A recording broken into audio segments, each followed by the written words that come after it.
l'épître de Jean, chapitre 3, verset 3. Quiconque a cette espérance en lui se purifie comme lui-même est pur. Appelé à cette divine ressemblance dont Jean vient de parler, n'importe-t-il pas maintenant de considérer l'héritage promis, l'espérance accordée par Dieu comme une haute raison de progrès dans la sanctification. Quiconque a cette espérance, quiconque donc la tient bien, la considère en lui, la met en bonne place dans son cœur, alors celui-là se purifie comme Jésus lui-même est pur. Il importe donc que l'espérance soit une raison de progrès dans la sanctification. Celui qui n'a pas cette espérance ou qui ne considère pas l'espérance chrétienne risque d'avoir beaucoup de peine à avancer. Et cela a été dit, mais c'est un de ces principes qui se dégagent toujours de l'Écriture. Si nous regardons en bas, nous marcherons, n'est-ce pas, très mal. Nous marcherons dans une voie sinueuse, une voie qui ne sera pas la bonne. On ne peut pas reconnaître sa voie, sa marche, en regardant à ras de terre, enfin, regardant les choses de la vie courante, en regardant à nous-mêmes. Il faut élever son regard, regarder en haut. Et si nous regardons en haut, nous verrons Jésus, nous le verrons comme souverain sacrificateur, nous le verrons comme roi du royaume qui vient. Il faut savoir cela, chers amis, parce que parmi vous, dans l'Église en général, il y a beaucoup de problèmes. Il y en a beaucoup, enfin, énormément de problèmes. Et je suis persuadé même qu'ici, tous les problèmes, je ne les connais pas, mais enfin j'en connais certains, n'est-ce pas? Il y a des problèmes. Eh bien, ces problèmes, il faudrait tout de même, n'est-ce pas, les résoudre. Dans les églises locales, il y a des problèmes. Et beaucoup de membres de ces églises ne marchent pas victorieusement parce qu'ils sont retenus par toutes sortes de problèmes non résolus.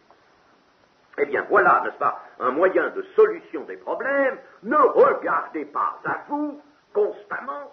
On voit que ceux qui ont des problèmes, n'est-ce pas, regardent constamment à eux, et à leur misère, à leur manque de foi, ils regardent à ça.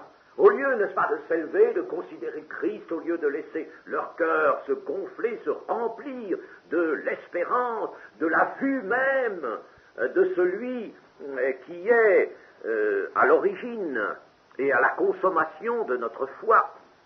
Alors, porter les regards sur lui, se remplir de lui, n'est-ce pas? Tel est le moyen de reprendre la marche en avant. Nous arrivons au verset 4. Je lis le verset 4. Quiconque pêche transgresse la loi, et le péché est la transgression de la loi. Nous pourrions dire ici, mais Jean ne nous apprend que ce que nous connaissons déjà. Bien sûr, c'est fondamental cela, n'est-ce pas? Quiconque pêche transgresse la loi, et le péché est la transgression de la loi. Mais si Jean le rappelle, c'est bien parce que il faut que nous le sachions. Les choses les plus élémentaires sont quelquefois les plus facilement oubliées, pratiquement, n'est-ce pas?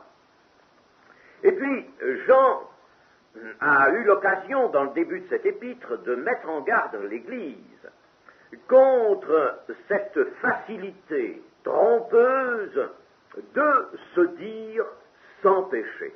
Certains se disent sans péché. Alors, il nous a dit, si nous disons que nous n'avons pas de péché, nous nous séduisons nous-mêmes et la vérité n'est point en nous. Donc, il a stigmatisé ce travers, n'est-ce pas, de se dire sans péché. Et certains hommes s'étaient donc illusionnés sur eux-mêmes, comme cela arrive tout au long de l'Église. Il y a beaucoup, n'est-ce pas, de gens qui s'illusionnent sur eux-mêmes. leur connaissance des Écritures, et c'est là que la connaissance des Écritures, la connaissance de la doctrine, la connaissance donc, n'est-ce pas, de la révélation de Dieu, pourrait-on dire, n'est-ce pas, que cette connaissance comporte un danger, je le dis toujours. Je suis chargé d'enseignement dans l'Église, c'est le ministère que le Seigneur m'a donné, bien, mais je n'ignore pas, au contraire, je vois, n'est-ce pas, je vois et j'aime m'arrêter sur cette considération du danger que l'enseignement présente. L'enseignement présente un danger, la connaissance des Écritures, connaissance de la doctrine, parce qu'il arrive que le diable nous fasse entrer là dans une séduction, c'est une véritable séduction. Jean a bien employé le mot, nous nous séduisons nous-mêmes.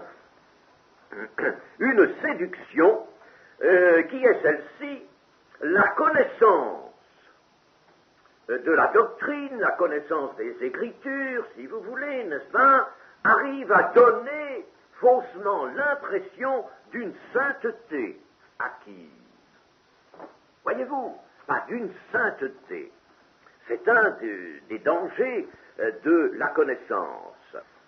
Ceux qui tombent dans ce piège se voient portés déjà au-dessus du monde commun des pécheurs. Le verset 6 nous dit « Quiconque demeure en lui ne pêche point, et quiconque pêche ne l'a pas vu et ne l'a pas connu. » Ah. Voyez, n'est-ce pas?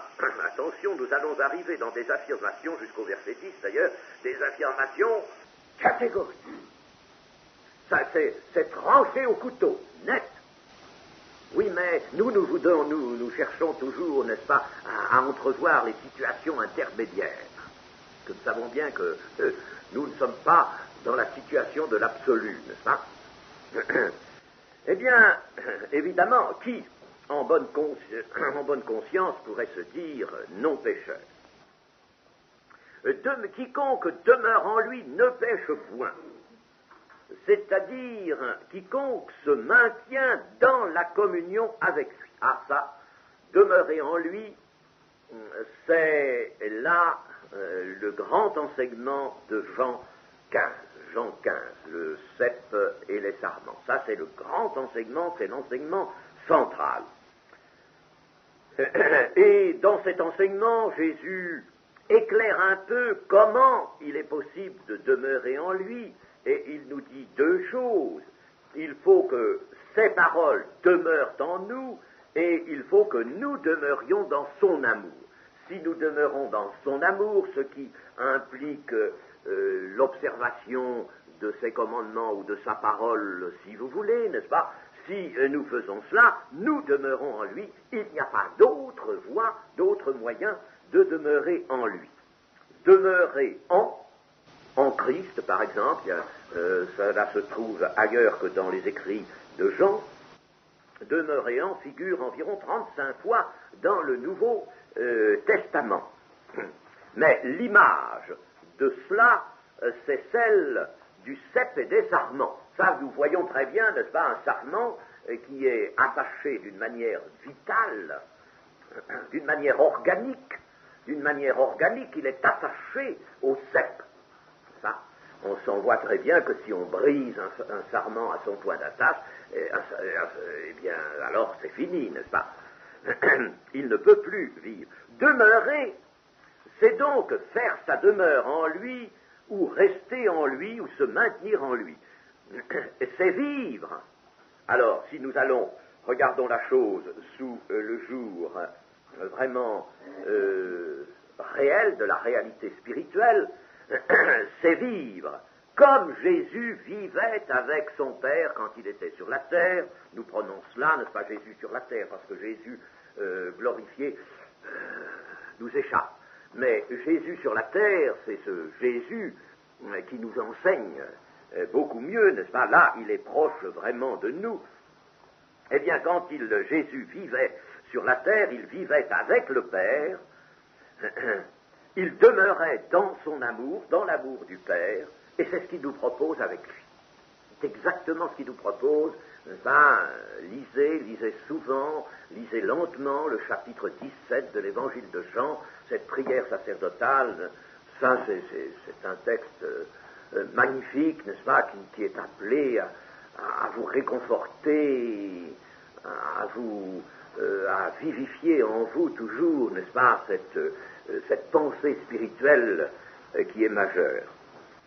Donc, Jésus vivait avec le Père dans un lien étroit, il demeurait dans son amour, n'est-ce pas? C'est cela qui nous est proposé. Mais il faut bien dire que la communion est dans l'Église évangélique aujourd'hui, c'est ça qui nous intéresse, elle est instable, excessivement instable, chers amis. Et c'est le grand problème. Beaucoup de problèmes accessoires dérivent de celui-là. Il n'y a pas la communion. On est bien certes un membre de l'Église, on a été baptisé, on croit, on a accepté, on s'est même repenti, n'est-ce pas? C'est bien. Puis, le temps ayant passé un peu, on ne vit plus dans la communion avec le Seigneur. Il y a une rupture de communion, ou tout au moins, n'est-ce pas, un tel affaiblissement de la communion que pratiquement cette communion ne peut plus livrer son fruit, son bienfait aux chrétiens. Ça, c'est le grand problème. Cette communion avec le Seigneur est seule la source d'une révélation intérieure. Vous me direz le baptême du Saint-Esprit. Le baptême du Saint-Esprit nécessite lui-même la communion. S'il n'y a pas de communion, il n'y a pas de baptême du Saint-Esprit. Alors le baptême du Saint-Esprit, n'est-ce pas, va venir, lui, apporter l'afflux de cette révélation intérieure, qui est la source du témoignage. Il va permettre ce témoignage. Il est fait pour ça, le baptême du Saint-Esprit. Il n'est pas fait pour 30 petites choses, n'est-ce pas? Il est fait pour cela. Vous recevrez une puissance, le Saint-Esprit survenant sur vous, et vous serez mes témoins. Voilà, la chose qui va découler du baptême du Saint-Esprit, c'est le témoignage, par une source intérieure. Enfin, ne faisons pas du baptême du Saint-Esprit n'importe quoi. Il est cela, un témoignage intérieur. Témoignage qui n'est pas une reproduction de la doctrine apprise, la doctrine mémorisée, mais qui est un jaillissement comme un fleuve d'eau vive partant du sein même de celui qui a été baptisé. Mais la vie courante, tous les besoins de la vie sont en rapport avec la communion. On ne peut pas parler du baptême du Saint-Esprit uniquement et pas de la communion, et c'est malheureusement ce que nous faisons souvent. On parle beaucoup du baptême du Saint-Esprit, on s'en réjouit, ça nous fait pousser des alléluia, n'est-ce pas? Je pourrais moi aussi tout le temps vous exalter avec ça, n'est-ce pas? Et vous diriez alléluia, alléluia. Et bien, j'aurais bien avancé quelque chose en vous faisant ça, n'est-ce pas? Si je ne vous parlais pas des choses que vous avez besoin de considérer, de reconsidérer, et notamment la communion, qui est quelque chose d'infiniment surnaturel. Si le baptême du Saint-Esprit est surnaturel, la communion nous parle du grand mystère de Christ, de ce qui est foncièrement surnaturel. Et cette communion, c'est la lumière dans l'âme, c'est la force, c'est la victoire du Christ sur le péché, c'est la condition d'une vie nouvelle, c'est la cause de la joie parfaite, et c'est là aussi la source d'une assurance pour la vie éternelle. Voilà, n'est-ce pas, la communion est indispensable, il n'y a pas de vie chrétienne sans communion. Alors, c'est quelque chose, n'est-ce pas, de très catégorique que nous dit Jean ici. Quiconque demeure en lui ne pêche point. Voilà, quiconque demeure en lui, quiconque est donc dans la communion. Quiconque pêche ne l'a pas vu, ne l'a pas connu, n'est pas dans la communion. Ça, c'est très catégorique. Je dirais que c'est très rigoureux, mais encore une fois, n'est-ce pas, la parole, n'est-ce pas, n'est pas oui et non. Elle n'est pas nuance. La parole de Dieu est catégorique. Et je pourrais peut-être faire là, sans aborder les versets suivants, une petite digression pour vous montrer du mieux que je le pourrai comment rétablir cette communion que par notre négligence, par l'insuffisance de notre foi ou la variation de notre foi, que nous rendons instable. Notre communion est instable. Alors, si la communion est instable, eh bien entendu, n'est-ce pas, le péché revient là. Oh, c'est facile, n'est-ce pas? Je reprends tout l'humain, tout mon humain, je le reprends, et c'est lui qui se manifeste. Ah, si je suis plus dans la communion, ce n'est plus Christ qui vit, c'est moi qui vis. C'est moi qui vis, en premier. Alors c'est le péché. Voilà, c'est tout simple, n'est-ce pas? Eh bien, comment rester dans cette communion, qui, je le répète, est centrale? Il faudrait que dans nos églises, on presse ça tous les dimanches, presque maintenant pendant au moins un an. Pendant au moins un an, n'est-ce pas? Parce que ce n'est pas assez prêché, ça. Ce n'est pas dit. La communion, c'est ça. C'est ça. Il n'y a pas autre chose. C'est ce qui est surnaturel. Or, la vie chrétienne est d'essence surnaturelle. Elle n'est pas d'essence humaine, elle est d'essence surnaturelle. Eh bien, pour vous montrer cela, nous allons relire, si vous voulez, dans l'Apocalypse, chapitre 3. Et j'ai un peu conscience, là, n'est-ce pas, de traiter un peu un ensemble de problèmes, même qu'il y a parmi vous, n'est-ce pas, des problèmes. Problèmes comme par exemple celui-ci, j'arrive pas, oui, je crois, bien sûr, mais j'arrive pas, je suis toujours par terre, n'est-ce pas, je sens bien que j'y arrive pas. Peux pas. Eh bien, n'est-ce pas, que voulez-vous que réponde un pasteur en s'appuyant sur la parole de Dieu? Sinon, mais retrouvez la communion, c'est ça. Retrouvez tout de suite la communion. Alors, nous allons lire, si vous voulez, dans Apocalypse 3, mettons, du verset 17. Parce que tu dis, je suis riche, je me suis enrichi, je n'ai besoin de rien, et parce que tu ne sais pas que tu es malheureux, misérable, pauvre, aveugle et nu. Tiens, voilà un chrétien qui ne sait pas ce qu'il est. Voyez-vous? Il ne sait pas ce qu'il est. Vraiment, il ne sait pas. Il ne sait pas parce qu'il se juge lui-même, n'est-ce pas, au lieu de se juger à la lumière de Dieu.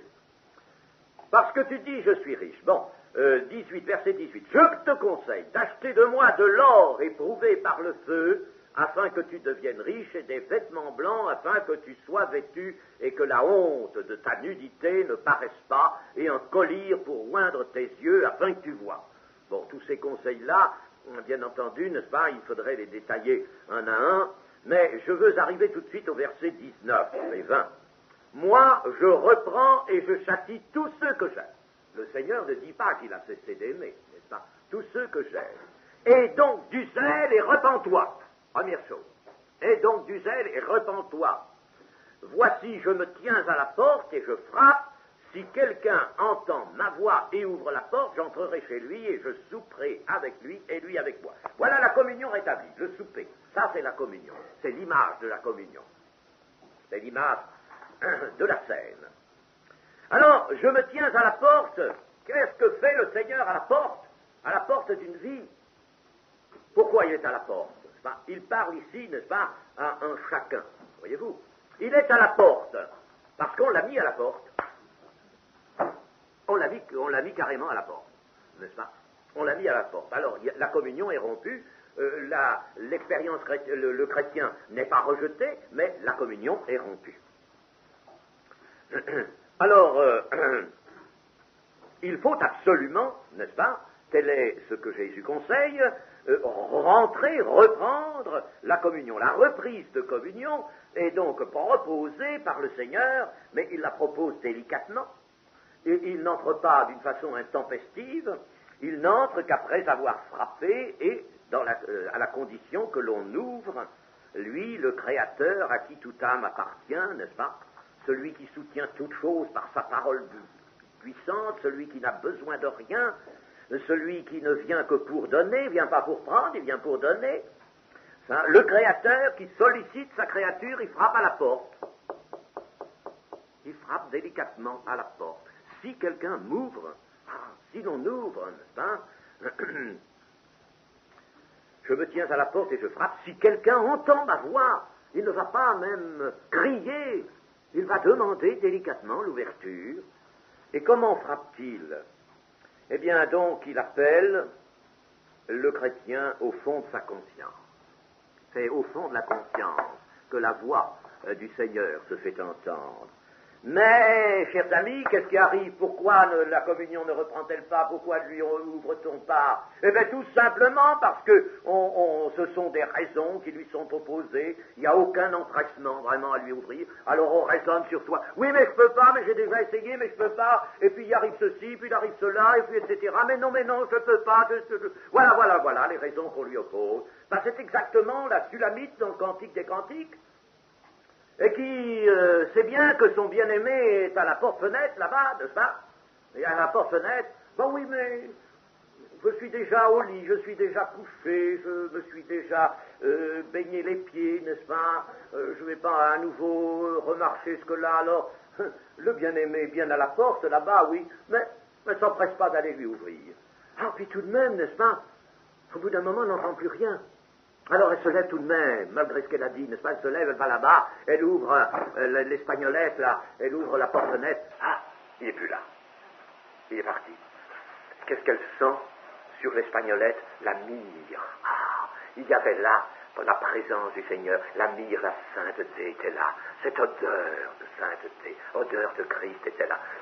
Ah, c'était lui, mon bien-aimé. Et pourquoi je ne suis pas allé lui ouvrir quand il a appelé? Ah, c'est quelque chose de navrant. Voilà la situation, chers amis. Voilà votre problème. Vous n'ouvrez pas au Seigneur, vous le laissez à la porte, et vous avez des belles raisons pour ça. Vous regardez vous-même. Vous regardez. Ah, j'ai baigné mes pieds déjà, je me suis mis déjà en toilette de nuit. Ou ceci ou cela, ben, je peux pas ceci, je peux pas cela, n'est-ce pas? Vous avez toutes sortes de raisons. Vous opposez des raisons. Vous opposez des raisons à quoi? À l'action, à l'intervention surnaturelle de Dieu, qui domine tout, qui est au-dessus de tout, vos pauvres raisons humaines, voilà ce que vous faites. Je peux pas. On te demande pas de pouvoir, on te demande d'ouvrir la porte. Ça, tu le peux. Ça, tu le peux. Alors, nous avons ça, n'est-ce pas? Et puis, il frappe à la porte au fond de la conscience. Il frappe à la porte aussi en faisant du bien. Quelquefois, au cours de notre vie chrétienne, malgré notre misère, malgré notre langueur, n'est-ce pas? Malgré que nous ayons rompu la communion, que nous l'ayons laissé s'appauvrir, n'est-ce pas? Eh bien, malgré ça, il arrive une occasion. Ah, le Seigneur m'a béni. Ah, le Seigneur m'a fait ça. Mais est-ce qu'il ne frappe pas à la porte, par là? Quand il t'a donné une bénédiction dans le cours de ta vie courante, est-ce que c'est pas un moyen qu'il a employé pour frapper à ta porte?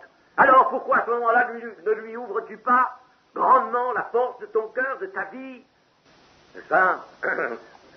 Il peut frapper à la porte aussi, nous le voyons dans les Écritures, par des paroles salutaires, par des avertissements, par les événements de notre existence. Et faut-il, n'est-ce pas, qu'il constate, comme le fait le prophète Ésaïe, j'ai appelé et vous n'avez pas répondu. Mais c'est ça, Dieu appelle et vous ne répondez pas. Nous retrouvons cela ici. Si quelqu'un entend ma voix et ouvre la porte, mais il peut y avoir aussi quelqu'un qui n'entende pas la voix et qui n'ouvre pas la porte. Voilà la source de vos misères, elle est là. La source de vos difficultés, elle est là. La source, n'est-ce pas, de vos chutes, de votre inconstance dans cette marche de la sanctification, marche en avant, n'est-ce pas, la voilà. Si quelqu'un ouvre la porte, alors le Seigneur n'oblige pas, il ne force pas, il attend la réponse à ses appels. Alors là, vous voudriez souvent, chers amis, mais oui, vous voudriez souvent quoi? Que d'une façon magique, il n'y a pas d'autre mot, d'une façon magique, n'est-ce pas, on vous place là, dans l'état d'euphorie spirituelle, de communion avec le Seigneur. Là, mais non, pardon, non, ça dépend de vous. Ça dépend de vous. Si quelqu'un ouvre la porte, il faut que quelqu'un fasse quelque chose, qu'il ouvre la porte, n'est-ce pas? S'il n'ouvre pas la porte, le Seigneur ne va pas enfoncer la porte. si quelqu'un ouvre la porte. Alors, tant que vous êtes, à cause de raisons, à cause de vos raisons, de vos attitudes, à cause de votre repli sur vous-même, n'est-ce pas, de votre mollesse dans la foi, etc., tant que vous êtes ainsi, que vous vous regardez, que vous examinez vous-même, je ne peux pas, il faudrait que quelqu'un extérieurement me mette moi-même, n'est-ce pas, dans l'état de parfaite communion. Non! Le Seigneur ne le fera pas. Et personne ne peut le faire à sa place.